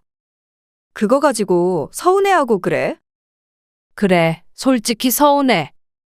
그 얼마 안 드는 여행 경비도 엄마한테 쓰는 건 아깝잖니? 그리고 용돈? 액수가 중요한 것도 아니지만 사람 마음이라는 게 그렇더라. 그 정도는 정을 표현하는 거 아닐까? 엄마한테 한 푼 쓰는 것도 아까워하는 그 모습에 엄마도 좀 다시 생각을 하게 됐을 뿐이야. 어디 가서 그런 말 하면 속 좁다 그래, 엄마. 내리사랑이라는 말 몰라? 남들은 자식들에게 못 퍼줘서 안달인데 엄마는 부모가 돼서 그런 것 가지고 유치하게 그래? 부모가 자식한테 베푸는 건 당연한 거 아니야? 엄마가 거꾸로 생각하는 것 같아. 그래? 그럼 너도 자식들한테 그런 취급당할 각오 돼 있다는 거야? 그런 말이 아니라 엄마는 그깟 용돈 10만 원, 20만 원이 나보다 더 중요한 거야? 돈 때문에 딸이랑 등지기라도 하게? 딸과 쓰디쓴 말을 주고받는 오늘 이야기 석주인공은 70세 유명화 씨입니다. 그리고 딸은 43세 임수정입니다. 유 씨는 일찍이 남편을 떠나보내고 딸 하나를 목숨처럼 키웠습니다. 그 당시에는 여자 혼자 아이를 키우는 게 지금보다도 힘든 시절이었습니다. 애면글면 키운 딸을 자신보다도 사랑했습니다. 무엇을 주어도 아깝지 않았죠. 하지만 딸이 말한 내리사랑이라는 말이 괜히 있는 것이 아님을 최근에 들어서야 뼈저리게 깨닫게 되었습니다. 본디물은 위에서 아래로 흐르는 법이고 부모 자식 간의 사랑도 모두 위에서 아래로 흐르는 법입니다. 아래서 위로 물이 거슬러 흐르지는 않죠. 그리고 마음이 가는 곳에 돈도 따라간다는 말이 있습니다. 그 말은 돈 또한 위에서 아래로밖에 흐르지 않는다는 뜻이 되겠죠. 적어도 유 씨와 유 씨의 딸 수정 사이에는 그런 듯 했습니다. 왔니? 오느라 고생했어. 맛있는 거 해놨어? 그럼 너 좋아하는 갈비찜 해놨지. 맛있겠다. 배고파 죽겠어. 김서방도 오느라 고생했어. 네, 잘 지내셨어요? 현관문을 열고 들어오는 딸과 사위 그리고 손주들을 반갑게 맞이하는 유 씨. 설에 보고 처음 보는 것이라 무척 반가웠습니다. 오늘 방문한다는 연락에 일찍부터 상다리 부러지게 푸짐한 밥상을 준비했습니다. 거실에 넓게 핀 밥상에 앉아 정답게 식사를 했습니다. 올해 중학교에 입학한 첫째 손녀와 초등학교 3학년인 둘째까지 이렇게 모두 모여 있으니 유 씨는 세상을 다 가진 기분이 들었습니다. 밥을 먹지 않아도 배부른 기분이라는 게 바로 이런 것 같았죠. 그런데 어버이날인데 사돈네도 가야 하는 거 아니니? 너희가 여기만 오면 서운해 하시지 않을까? 아니, 시부모님 여행 가셨어. 아, 그래? 늘 두 분이서 여행도 잘 다니시고 참 좋으시겠다. 특별한 날이면 사돈 내외가 사이좋게 여행을 다니니 유 씨는 부러운 마음이 들었습니다. 자신도 남편이 살아있었다면 사돈처럼 살았을까 싶었죠. 하지만 이내 고개를 저었습니다. 그래도 이렇게 특별한 날에 자신을 찾아오는 자식과 손주들이 있으니 세상 부러울 일이 없었습니다. 장모님, 이거 받으세요. 밥 먹다 말고 흰 봉투를 내미는 사위. 뭘 이런 걸 다 줘? 어버이날이잖아요. 친구분들이랑 맛있는 거 사드세요. 20만 원이 들어있는 봉투를 받으며 유 씨는 웃었습니다. 그리고는 유 씨도 안방에 들어가서 봉투를 3개 꺼내왔습니다. 하나는 중학교에 입학한 첫째 손녀를 위한 용돈이었고 또 하나는 둘째 손녀를 위한 봉투. 그리고 나머지 하나는 딸과 사위를 위해 준비한 용돈이었습니다. 우리도 주는 거야? 그래. 이번에 지연이 중학교 입학했잖아. 애 학용품도 좀 사주고 학원비도 많이 들고 할 텐데 물론 너희도 맛있는 거 사 먹고 해. 이미 입학할 때 한 차례 용돈을 준 적이 있었지만 또 그 핑계로 받은 용돈을 다시 돌려주는 유 씨. 요즘 경기도 어려운데 어버이날이라고 이렇게 와서 용돈도 주니 너무 고맙고 기쁘지만 한편으론 딸이 안쓰럽고 짠하기도 했습니다. 그래서 유 씨는 절대 자식들 지갑에서 돈이 더 많이 나가게끔 하지 않았습니다. 늘상 용돈을 받으면 어떤 이유를 대든지 더 많은 금액을 돌려주는 유 씨였습니다. 봉투 3개를 챙겨주니 결과적으론 유 씨가 받은 용돈보다 훨씬 많은 지출을 해야 했죠. 하지만 유 씨에겐 이것이 기쁨이었습니다. 유 씨는 금액에 상관없이 이렇게 서로 마음을 주고받는 것이 기뻤습니다. 물론 그건 유 씨가 돈이 많아서가 아니었습니다. 70 먹은 혼자 사는 할머니가 돈이 많아봤자 얼마나 많겠습니까? 그저 조금이라도 더 자식에게 주고 싶은 부모의 마음이었습니다. 고마워, 엄마. 좋아하는 딸을 보니 유 씨는 뿌듯했습니다. 그리고 2달 뒤 유 씨의 생일이었습니다. 평일이라 딸이 오지는 않았고 대신 전화가 왔죠. 엄마, 요즘 좀 지갑 사정이 안 좋네. 이제 용돈 10만 원만 줘도 서운해하지 말라고 전화했지. 딸의 말을 듣고 유 씨는 오히려 깜짝 놀랐습니다. 자신의 용돈 때문에 딸이 부담을 갖기를 전혀 원하지 않았습니다. 수정아, 엄마가 왜 서운해?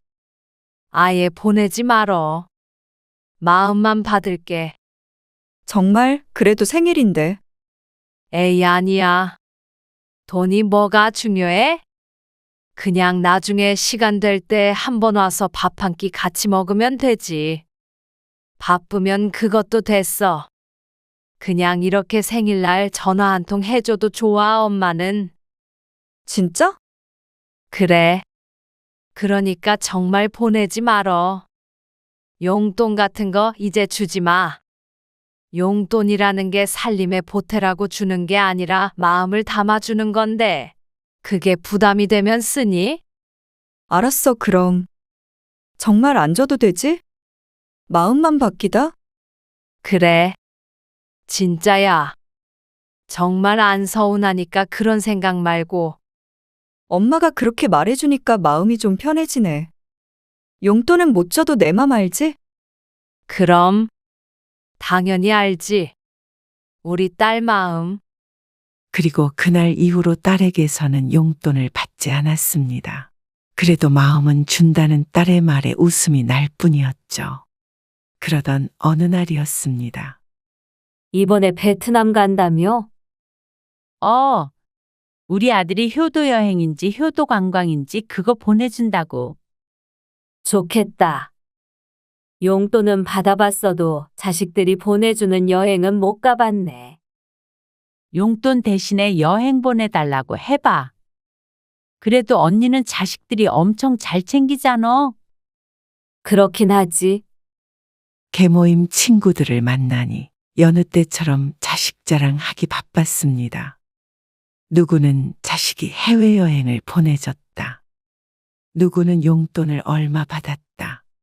뭘 사줬다. 노인들이 모이면 이야기의 대부분은 자식 자랑이었습니다. 유 씨가 조용히 있자 친구 하나가 말했습니다. 언니는 이번 생일에 뭐 받았어? 받긴 뭘 받아. 나는 딸내미가 용돈 준다길래 주지 말라 그랬어. 유 씨가 여상스럽게 대꾸하자 상대방이 오히려 놀라서 말했습니다. 뭐? 준다는 걸 왜 안 받아?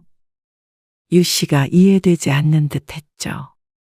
자식 돈 받아서 뭐해? 요즘 경기도 어려운데 경기? 뭐 용돈을 100만 원, 200만 원 주는 것도 아니고 1년에 한 번 있는 생일인데 그래도 기분이라는 게 있잖아. 1년에 무슨 날이 좀 많어? 명절도 있고, 어버이날도 있고, 그리고 양쪽 부모 모두 챙기려면 애들 등골 휘어. 그래? 그러면 언니네 딸내미는 시집에도 용돈 안 준대? 그건 모르지. 용돈을 주지 말라고 한 건 자신이었으니 사돈네에게 주는 용돈은 또 다른 문제였습니다. 굳이 물어볼 것도 없다고 생각했습니다. 그냥 애들 힘들까봐 내가 주지 말라고 한 거야. 그리고 돈이 뭐가 중요해? 마음이 중요하지. 그러니 친구는 고개를 저었습니다. 그건 언니가 뭘 모르고 하는 소리야. 그 왜 마음 가는데 돈도 따라간다는 말이 있잖아. 언니도 그러잖아. 손주들 오면 10,000원이든 20,000원이든 얼마라도 쥐어주고 싶지. 그게 뭐 큰 보탬이 되라고 주나? 그냥 사랑하니까 주는 거지. 그걸 왜 안 받아? 부모 자식 간에 크진 않아도 주는 즐거움도 있고 받는 즐거움도 있는 거지. 언니는 이제 그런 것도 없어진 거잖아. 나는 그런 거 주면 꼭 받아. 그래야 자식도 부모를 생각하는 것 같잖아. 꼭 돈을 줘야 사랑하는 거니? 자식 마음 확인하자고 힘든 자식들 부담을 주면 쓰겠어? 뭐 언니가 그렇다면 상관없는데? 나중에는 자식들이 부모한테 전혀 베풀지 않는 게 당연하다고 생각하게 될까봐 그렇지 나는. 내 딸은 안 그래. 유 씨는 호언장담을 했습니다. 하지만 얼마 안 있어 유 씨가 딸에게 서운함을 느끼는 일이 생겼습니다. 엄마, 오늘 애아빠랑 나랑 모임이 있는데 엄마가 좀 와서 애들 좀 봐줘. 토요일 오후에 딸에게서 연락이 왔습니다. 유 씨는 종종 모임이 있는 날이면 손주들을 봐주곤 했습니다. 사실 다 컸기 때문에 크게 손가는 일은 없고 밥만 제때 차려주면 됐습니다. 물론 이런저런 자비는 하게 되지만 말이죠. 아이들 밥을 차려주고 간단히 집안일도 좀 하고 있는데 딸에게서 전화가 왔습니다. 엄마, 방금 시어머니한테 전화 왔는데 조금 있다가 시어머니 우리 집에 잠깐 들리신대. 사돈이? 왜 너희도 없는데? 내일 모레 여행 가시는데 캐리어 빌려 가신다고. 그래? 알았어. 전화를 끊고 1시간쯤 지나자 딸의 말대로 사돈이 왔습니다. 몇 년 만에 보는 사돈에 서로 어색한 인사를 나누었습니다. 잘 지내셨어요? 아, 네. 여행 가신다고요? 좋으시겠어요? 아이고, 너무 좋죠. 제가 며느리를 잘 봐서 시아버지 생일이라고 이렇게 일본 여행을 보내주네요. 아, 저희 딸이요. 네, 지난번에 어버이날에도 애들 덕분에 제주도 다녀왔는데 요즘 아주 살맛나요. 참 효자들이에요. 그쵸? 사돈의 말에 유 씨가 대답을 못하고 어버버하고 있었습니다. 사실 속으론 서운한 마음이 들었습니다. 용돈을 주지 말라고 한 것은 분명 유 씨 자신이었기에 사돈네에 주는 용돈도 줘라 말라 할 필요는 없다는 것을 알고 있었습니다. 하지만 형편이 어려워 용돈이 부담스럽다던 딸이 시집은 살뜰하게 챙기는 것 같아서 섭섭할 수밖에 없었죠. 제주도 여행에 일본 여행까지. 최소한의 금액만 잡아도 보통 돈이 많이 들지 않았을 텐데 이 정도는 섭섭해도 이상한 일이 아닌가 하는 생각이 들었습니다. 사돈은 한참 앉아서 지난 여행이 어땠다, 이번 여행이 기대된다 하며 자랑을 늘어놓다가 돌아갔습니다. 유 씨는 앞에 앉아서 맞장구 쳐주었더니 사돈이 돌아가고 나서는 조금 지쳐 있었습니다. 마음이 좋지 않으니 더 그런 듯 했습니다. 그렇지만 이런 일로 서운해하지 말자 생각했습니다. 왜 나는 사돈만큼 안 해주냐 따지는 것도 우습고 옹졸한 듯 했죠. 밤이 깊어지자 딸이 사위와 함께 돌아왔습니다. 너희가 부모님 효도 여행 보내드리는 거라며? 유 씨가 말하자 딸이 당황하며 말을 얼버무렸습니다. 유 씨가 알길 원하지 않았던 듯 했습니다. 아, 네. 저희 아버지 생신이시라. 그래. 잘했다. 좋아하시더라고. 유 씨가 웃으면서 말했지만 딸과 사위는 비밀을 들킨 사람들처럼 안절부절하지 못했습니다. 유 씨는 왠지 자신이 자식들을 괴롭히는 듯해서 얼른 말을 돌렸습니다. 나는 이만 가봐야겠다. 그러자 딸이 말했습니다. 엄마, 우리 둘 다 술 마셔서 데려다 주진 못할 것 같은데 괜찮아? 그래. 버스 타고 가면 되지. 아니야, 지금 밖에 비 엄청 와.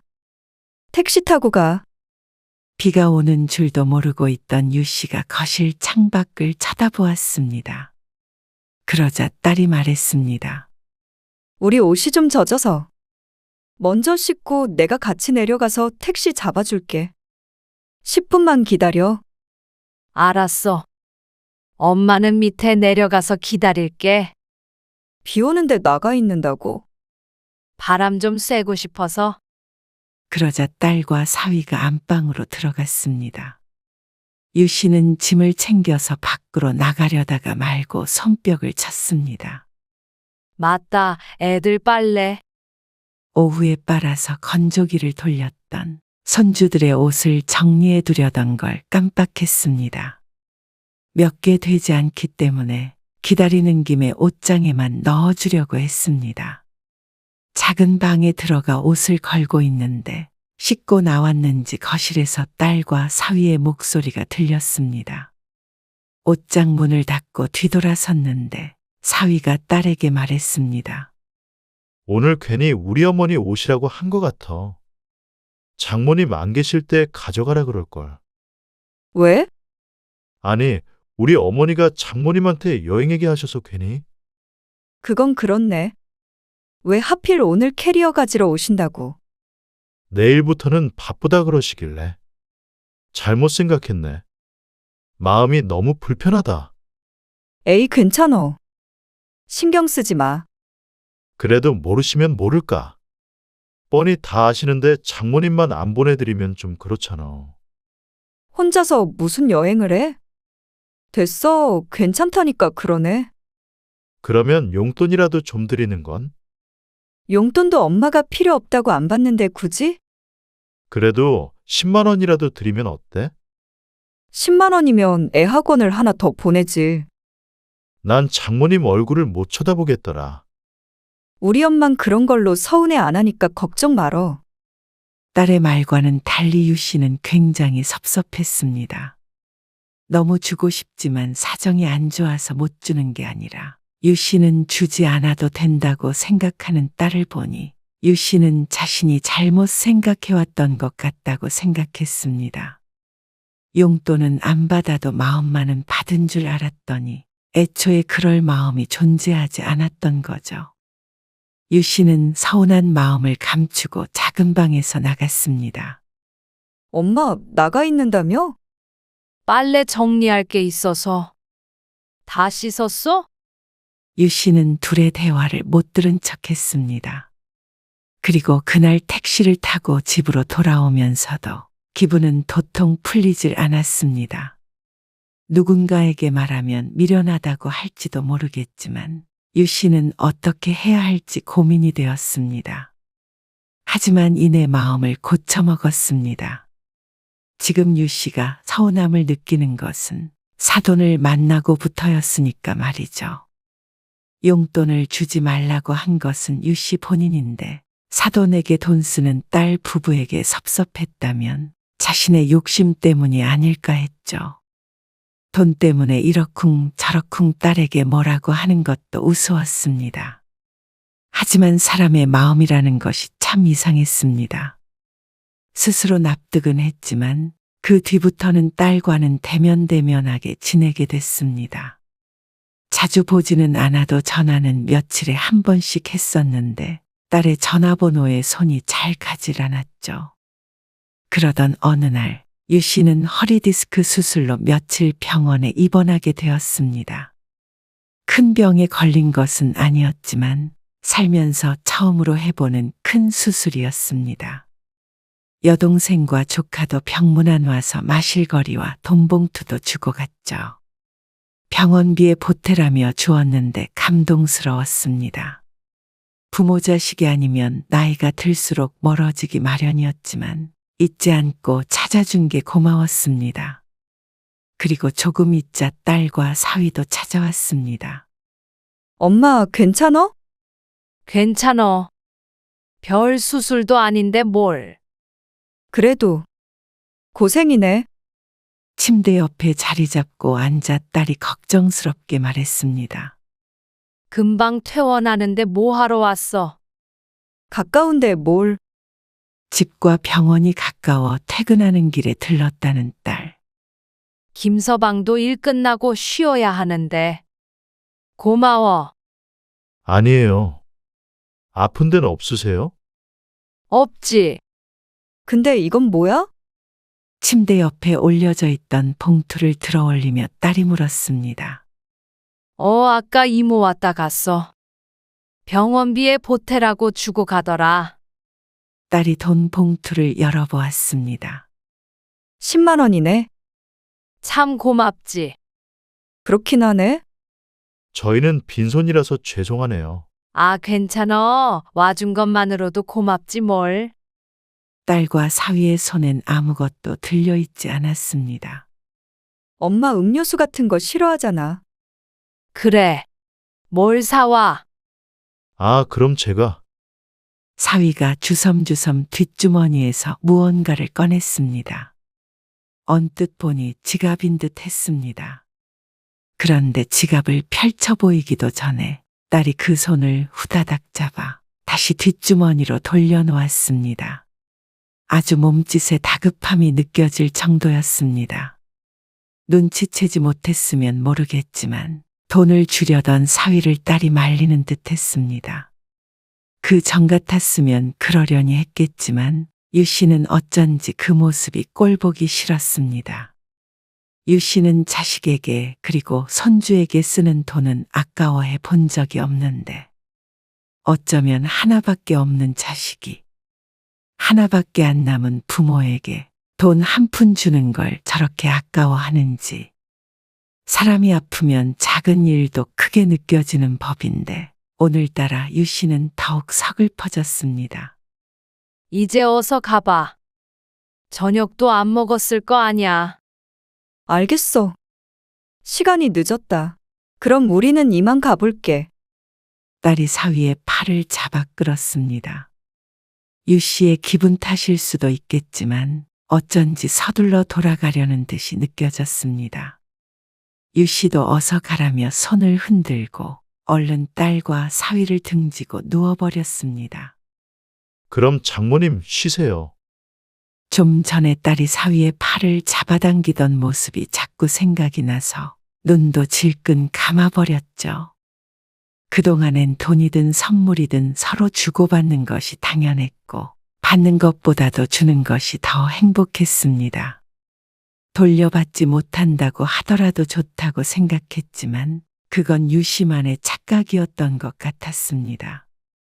아무리 내리사랑이라지만 부모도 자식을 사랑하는 것에 반만이라도 되돌려받고 싶은 마음이 있었던 것이겠죠. 그것이 꼭 돈을 말하는 것이 아니었지만 어쩜 부모 입원한 병원에 오면서도 그 흔한 음료수 상자 하나도 안 들고 맨몸만 덜렁 오는지. 그래도 부모니까 부모이기 때문에 자식이 와준 것만으로도 고맙게 여겨야 하는지. 그리고 하필 병원에 누워있으니 더 감정이 북받치는 듯 했습니다. 누워서 한참을 한숨을 쉬고 있다가 유 씨는 나름의 결론에 도달했습니다. 그냥 서로 바라지 않고 안 주고 안 받는 게 당연해지면 이런 것도 서운해질 일이 없겠지 하고 생각하게 되었습니다. 그렇게 체념을 하게 되었습니다. 하지만 말을 하지 않으면 상대방은 알지 못하는 게 당연했죠. 그런 다짐은 유 씨 혼자만의 생각일 뿐이었습니다. 늘상 부모에게 받는 것이 익숙했던 딸은 그런 유 씨의 변화가 당황스러웠던 것 같았습니다. 얼마 뒤 딸의 생일이었습니다. 원래는 시간이 된다면 밥도 사주고 선물도 직접 사라고 30만 원씩 용돈을 줬었는데 이번 생일엔 유 씨도 딸에게 돈을 보내지 않았죠. 문자 메시지로만 생일 축하한다고 메시지를 남겼습니다. 답장은 오지 않았고 그 다음 날이 되어서야 딸에게서 전화가 왔습니다. 엄마, 어제 내 생일이었잖아. 알지? 알아. 그래서 메시지 보냈잖아. 그러자 딸이 불만 가득한 목소리로 유 씨에게 말했습니다.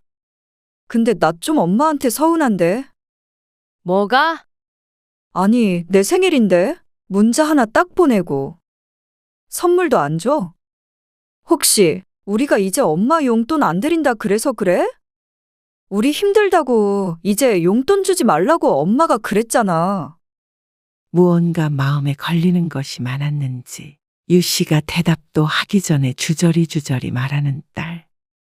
아무리 그래도 생일에 기분이라는 게 있는데 우리가 안 준다고 꼭 복수하듯이 이렇게 나도 안 주는 거 보니까 기분이 조금 그렇네.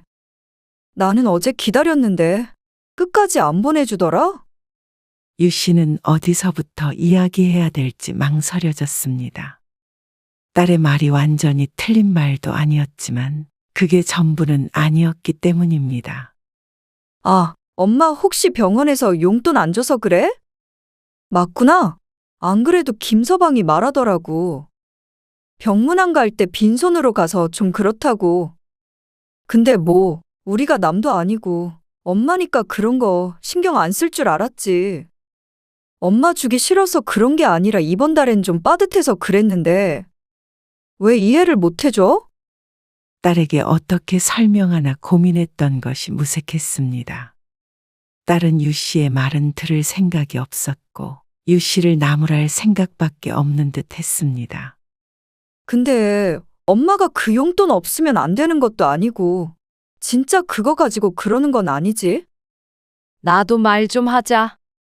나중에 너 늙어서 애들이 네 생일에나 아니면 병원에 있을 때 지갑을 열면서 망설인다면 그러면 너는 그때 어떤 기분이 들지 궁금하다. 그러자 딸이 입을 꾹 다물었습니다. 그래. 네 말대로 돈 중요하지 않어. 너희에게 쓰는 돈 아깝지 않고. 그러니까 엄마는 용돈 주지 말라고 그랬던 거고 전혀 서운하지 않았어. 그리고 엄마가 언제 너희한테 용돈 받고 되돌려주지 않은 적 있니? 애들한테 주든 너한테 주든 그보다 더 많이 챙겨줬잖아. 엄마 용돈 주는 것 때문에 힘든 기분 느끼지 않도록. 자식 입장에서는 부모 용돈 드리는 거 부담스러울 수 있지. 그래, 근데 너희는 그것도 힘들다 그랬지. 그래서 이해했어. 맞아. 그건 우리 요즘 자금 사정이. 근데 말이야, 수정아.